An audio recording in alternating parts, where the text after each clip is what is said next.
Hey everybody, it's Greg Rice. We're here in Fall River, Massachusetts, and we're at Lion Gate Real Estate. We're with the founder of Luxe Level by Lion Gate, Sarah Bisch. Hi. Sarah, I met actually, a couple weeks ago? Yeah, For the first time. Yeah, at the closing. You sold me a beautiful house. I did. A luxury house in Rhode Island. Came with a boat. Came with two boats. Two boats. A dock. 2 acres almost of land. Yeah. It was perfect. So I wanted to introduce you to my Rhode Island market because you're out there. You're in Rhode Island and Massachusetts. We are. So tell us a little bit about what you do, what your specialty is, and what the folks at home should know about you. So Luxe Level by Lion Gate is our luxury brand that we started here at Lion Gate Real Estate. We focus primarily on single family homes. Less of like the multifamily in the city stuff, more of the romance, you know, the white picket fence, the where are you going to put your Christmas tree, those kind of extra touches. We also do a lot with developers who flip, and then I work with some really good home stagers to do a lot on the listing side too. And where were you coming from before real estate?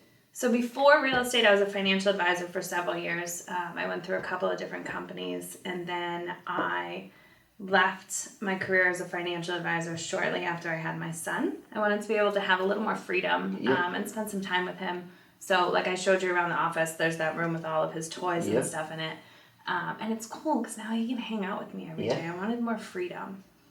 So I started with a team in Franklin for a little while. And then once I kind of got my feet under me, I came over to Lion Gate and started doing my own thing. And what made you, aside from the scheduling, want to be in real estate? I sort of stumbled into it.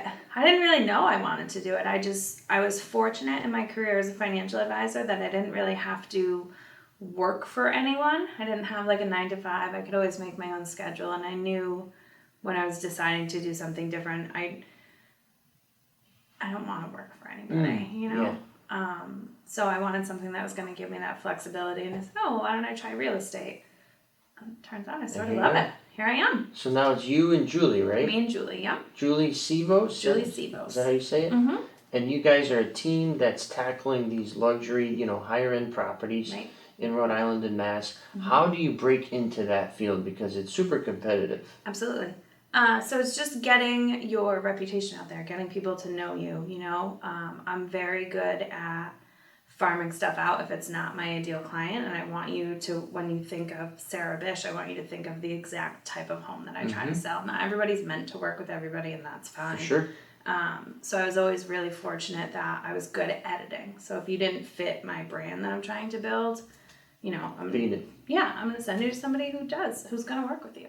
It's good that you have a specialty and a target, because most in this business, no disrespect, will take anything and do it subpar, but just get the volume. Yeah. So they'll do a multifamily in Pawtucket, they'll do a single family in Cranston, they'll come here to Fall River to sell a storefront, and it's just like, what are you specializing in? Right. Yeah, like don't put me in a multi. Don't ask me for like net operating expense. I don't know. Gotcha. I don't want to know. That's somebody else's wheelhouse. And where did you grow up? So I've been in Fall River for the last 15 years, let's say. Wow. But I grew up in Rhode Island, a little bit of moving, but like Warwick, Providence, that kind of area. Okay. I live in Warwick. Okay. I grew up in Connecticut. Yeah. Moved to Rhode Island for school. JWU. And I never left. Yeah. That's how it happened. So I went to UMass Dartmouth for school, and then I got an apartment in Fall River because, rents were cheap back then, right? So what do you do for fun, or do you not have any fun because you're so busy? Yeah, I'm too busy. So I hike sometimes. Like I'll just leave and go mountain climbing for a day or something, to de-stress a little bit. But mostly I'm just with my son. Like yesterday we didn't have a super busy day, so I took him, we went to the trampoline park. Beautiful. I try to, just spend as much time as I can being a mom. And you're a great mom, I bet. Oh, thank you. How many Red Bulls in a day to be a great mom? About 5. How about food in Fall River? Where's your favorite place? I am a big fan of like small local places. So I like TA, like Sogsh. I love Portuguese food, obviously. That's Are what you keeps Portuguese? you here, right? A little bit, yeah. What's your heritage? Your Portuguese, parents? German, Italian. I'm kind of a ma. I got a lot in there. Yeah. But there's some Portuguese in there. Cool. I'm Polish mostly. Okay. And some Italian. Mm-hmm. And I love Italian food. Yeah. I love Indian food. Me too. I love Latin food. My wife is Latin. Oh, nice. So I like all the spice. Mm-hmm. And Rhode Island is great. Massachusetts is great because we have such a good immigrant population. Right. The amount of food that we have available is tremendous. Yeah. I think we're spoiled. We totally are. We don't realize, like, we can go to a Mexican restaurant, Italian restaurant, Portuguese, all on the same street. Yeah. And because we're such a small state, like, everything's so close. You don't really have to drive 45 minutes for anything. For sure. It's all right next to you. And switching gears a little bit back to the real estate. Okay. What is something that you absolutely despise, can't do, don't like it about your job? That you're just like, I wish this was off my plate. It was maybe subcontracted or just not part of my routine. Paperwork.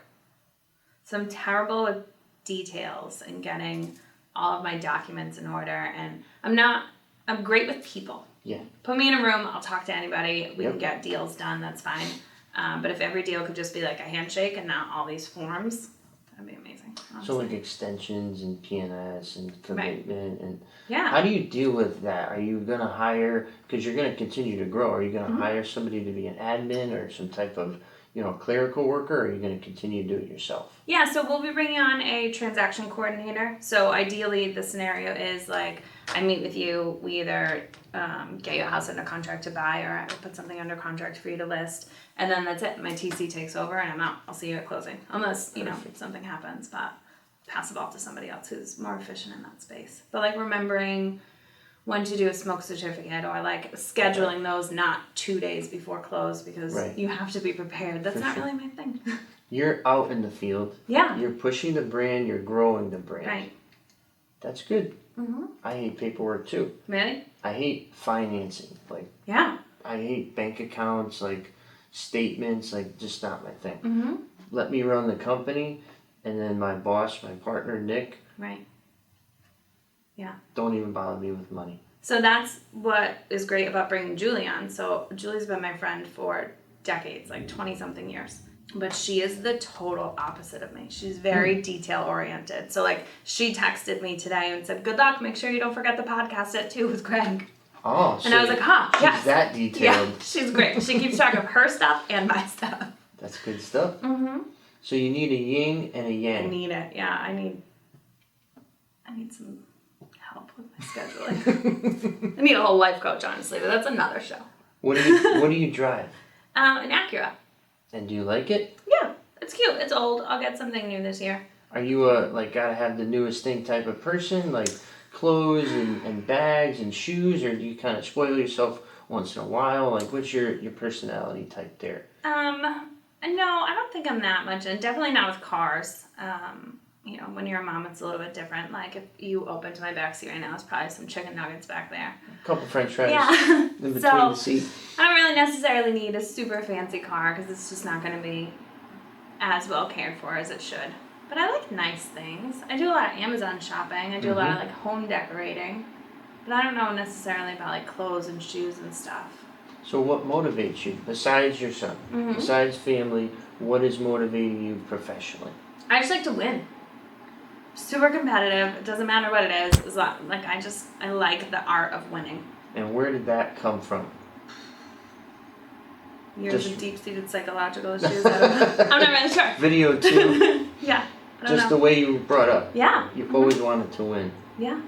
Sports? Did you play sports in school? Yeah, I was a gymnast for a long time. I played gymnastics? Yeah. Beautiful. I played rugby in college. Any basketball, softball? No. No cheerleading? Cheerleaded for a while. Okay. Mm-hmm. Interesting. Yeah. I played baseball, basketball. Okay. And I never cared much about winning. Yeah. I cared about being involved and having a purpose. Okay. So purpose motivates me big time. I don't, like I said, the money, winning, being a part of something. Yeah. Yes. Being involved and growing and I guess just having something in front of me at all times is great. If I was at a dead end, like a lot of people work 9-to-5 jobs. Yeah. My dad worked a 9-to-5 job for 30 years. He would just come home and say, "Oh, I'll do it tomorrow." That sounds dreadful, right? Like you were saying, I don't want a boss. I don't want a schedule. So I think our generation is different because we kind of are independent in a sense. Do you think that's bad though, that there's not going to be enough worker bees? People that'll kind of pound the pavement? So I don't know that we have like a lack of worker bees in our generation. I just think people like you and I may not necessarily surround ourselves with worker bees because True. Right? You flock to who you're like. True. You know? So I spend a lot of my time with other business owners, people out like doing this kind of stuff, or people who do community service work, because those are things that interest me. If I meet somebody and, you know, they work a 9-to-5 and that's what they do every day, I don't have a whole lot to talk to you about. Connect with. Yeah. I got nothing. It's going to be a very boring conversation. So who's your best friend aside from Julie? Aside from Julie, who's your new best friend maybe that you've met in the business? Nathan. Nathan who? Nathan Carroll. You met him. He runs the Echelon Group. Gotcha. So when I came to Liongate, we started the Echelon Group together. And we worked really well together because I did the romance and he does like the multis and that kind of stuff. So we made a team and it was awesome. And then eventually I started getting busy just in the luxury side and we were kind of running parallel to each other. Like we weren't providing a lot of value. So that's when we split it. Interesting. So what's the future hold for you next 5 years? The next 10 years? So I want to get more into, I work with right now some folks that do like flipping and that kind of stuff and doing more on the listing side of it. And then I want to get into more developments. So, you know, like neighborhoods, that kind of stuff that have the Luxe sign outside. So like a subdivision? And you said with the multis you didn't want to get involved with them now, but maybe in the future if they were new or better end? Yeah, like think more building a condo building would be more my speed. Gotcha. Than, you know, like a 3-family, 4-family. Yeah. You know? All set. Yeah. I don't know. And it's a different client too. You have to talk to them differently. I can walk somebody through a house and tell them like, here's where your Christmas tree will go. This is where your kids will take their prom pictures. Like I can be passionate about that because I love all that family stuff. I can't walk you through here and be like, you're gonna make $600 a month cash flow. Like I just don't care. I'm not excited about it. I'm sure you do, and that's lovely. But don't you think that's easier? I mean, maybe. I don't know. You know, like you're working on the emotion, right? Of the single family homeowner. With the investor, they're like, they don't have emotions. I deal with them all the time. Actually, they're below that. Like they're like cutthroat. Yeah. They'll kill you for $600 a month. Right. Don't you think those people are just easier though? Like you could sell that property at, you know, in a fraction of the time that it would take. Probably. If I wanted to put the time in and like figure out the numbers and make sure that things work, yeah, I'm sure it's an easier sale because a lot of things in real estate get messy and it is because of emotion, whether you're buying or selling or, you know, then you need an extension or, you know, people get nervous if there's something that comes up on inspection. Maybe it's their first house, they're not super sure. But I think I excel in that space. I'm good at helping people manage emotion. I think. Amazing. I mean, not my own. My life is a shit show, but that's fine. But other people, I got you. I'm great at projecting. So what's been the most memorable instance from a transaction, good or bad, that you were like, wow, I can't believe I'm part of this? You know, I've had a lot of deals that have blown up, obviously, but then I also have a lot like, I have a really close friend, Melissa. I have her and her husband under contract right now, and he just got deployed. So he's away for service in Africa for the next year.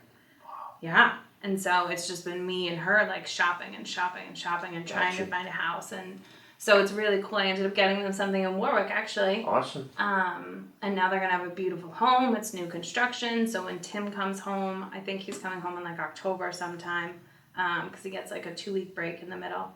He'll be able to see his new house, beautiful. You know? Yeah. And so those moments are really special. Yeah. How about on the flip side? God, how much time do we have? I've had some things happen. I had a listing in Fall River, actually, and then We got it under contract. I got her a little bit more than what she was asking. And the day of inspection, she was just really, she wouldn't let us in. She decided not to sell the house.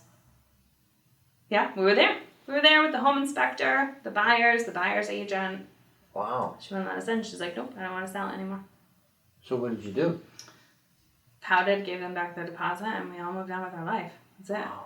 Can't make somebody sell her home. Really? Even if they sign it? Like, isn't there like a breach of contract? So there is. There's a stipulation, which I learned this the hard way, in the purchase and sale that says, like, you agree to sell your house for this amount of money. Yep. If I bring you that or more, yeah, you have to sell your house or I can sue you for, like, double damages. But I'm not gonna, I don't need that on my name either, you know? Like, oh, that's that lady who sued me and made me sell my house. That doesn't really fit my brand. Sounds terrible. You'd be the first realtor to say that. Yeah. So, it's just, you know, you take your lumps and you move on. Wow. Mm-hmm. Any dead bodies? No. Any prostitutes? Nope. Drug grows? Nope. Sewage-filled basements? Fires? Nope. Wow. None of that. You're missing Why, do out. people have those? Oh, yeah. Is that a thing? That was just this morning. You do property management. Yes. Yeah, that's different. I'm sure you see some stuff. We do property management here at Liongate too. And some of the stuff that you just like over here in the office, we had one of our buildings burned down, I don't know, like a month ago, I think, or something. But just the stuff that you hear. Wild shit. Mm-hmm. It's crazy. We had somebody call. They like went downstairs to do their laundry, and there was a homeless guy living in the basement. They're like, "You have to do something." Yeah, I could never do property management either. God bless. I don't know how you do it. I couldn't do sales. Really? Why? It's just talking to people. It is, but you can it's talk like to people. Yeah, but like I couldn't say, like you said, there's the Christmas tree. I'd be like, do you want it? Okay. You can lose $2,000 a month by living here. Yeah. Not my thing. I think I could do it, and I joke. My friend Emilio Despirito, my good friend, he's in luxury now. He opened the Angle and Volker's brokerage in East Greenwich, and he does that. But you know his listings are 1, 1.2, 1.4. I'm like, dude, how do you deal with these people? Because they're so demanding. Absolutely. Rightfully so. I mean, this is their biggest asset of their life, and you're selling it. But I'm just like, give me the $800 apartment guy. I'll handle that all day. So do you aspire to get into that arena where it's just like, I mean, you're close to Newport, right? Would you go to Newport, Portsmouth, these places? Yeah, definitely. So I go, about as far as like the Cape and then all of Rhode Island. Julie has a couple of deals that she's referred out even into like Connecticut, on the border there a little bit. So we really will. She's in Coventry, I'm in Fall River. So between the two of us, like... You get it done. Yeah, we cover a pretty wide range. I think our furthest so far, I had a client who I listed, he was in Lowell, and that's quite the drive. That is, isn't that like almost in like New Hampshire? So far.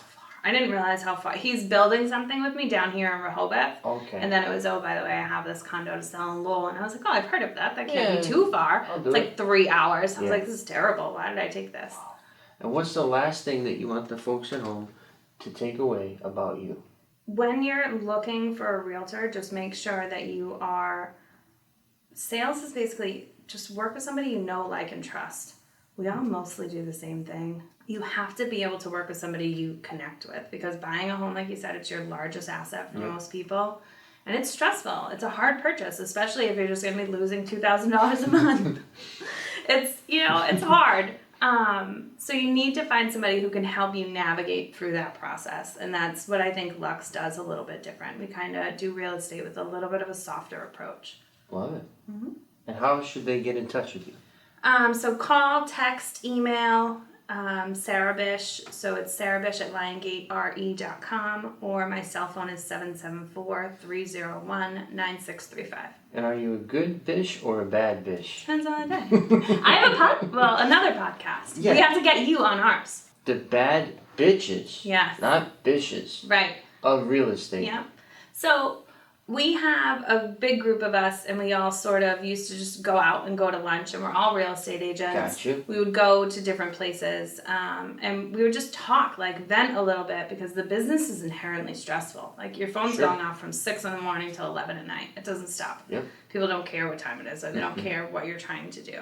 So we would all just get together and kind of, let it out, like talk a little bit about real estate. And Taylor, who works over at Eric B. Media here in the city, she was like, we should record this. So then we were going to be the ladies who lunch, and then it turned into Bad Bitches. Much better. Yeah, it's pretty cool. So we have lunch, we talk about real estate, we invite some guests on, we try to give some content, but we just have fun. Yeah, just chill. Yeah, it's every other week. It's super easy.